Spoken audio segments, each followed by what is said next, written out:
कांड का क्या मतलब होता है ये आज की इस वीडियो में सीख लेते हैं। कांड जो है वो किसी भी स्कैंडल को कहा जाता है, यानी कि जैसे मान लीजिए कोई पॉलिटिशियन है, वो रिश्वत लेकर कोई गलत काम करता है या बहुत सारे लोगों को मान लीजिए किसी सरकारी नौकरी पर लगा देता है, तो उसको भी कांड कहा जा सकता है। यानी कि कोई घटना होती है या कोई बड़ी घटना होती है आमतौर पर जिसमें कोई भ्रष्टाचार किया गया हो या कोई गलत काम किया गया हो, तो उसको कांड कहते हैं।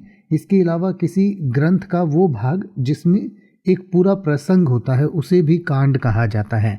यानी कि जैसे जो रामायण महाभारत है उनमें भी अलग अलग कांड हैं, यानी जैसे सुंदर कांड है या अलग अलग जो प्रसंग है पूरा, उनको अलग अलग कांडों में विभाजित किया जाता है, तो उसको भी कांड कहते हैं। यानी कि किसी ग्रंथ का वह भाग जिसमें एक पूरा प्रसंग हो। तो जो ये प्रसंग वाला कांड होता है, यानी जिसमें किसी ग्रंथ का एक प्रसंग होता है, तो उसको इंग्लिश में कैंटो कहा जाता है, CANTO कैंटो। और जो दूसरा कांड होता है, यानी कि जैसे कोई अपराध या कोई, जैसे कि हम कहते हैं कि आज एक बहुत बड़ा कांड हो गया, तो उस कांड को इंग्लिश में स्कैंडल कहा जा सकता है, स्कैंडल।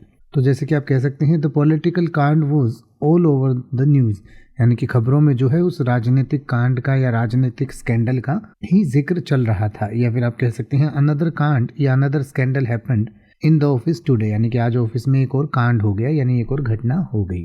तो कांड का हम कई तरीके से इस्तेमाल कर सकते हैं। अब आप किसी भी वर्ड का मतलब हिंदी और इंग्लिश में YouTube पर सर्च कर सकते हैं, आपको मेरी वीडियो मिल जाएगी जिसमें आप बिना किसी फालतू बकवास के सीधा उस वर्ड का मतलब समझ पाएंगे। तो ऐसी ही वीडियोस को देखते रहने के लिए चैनल को सब्सक्राइब करें और बेल आइकन को प्रेस करें।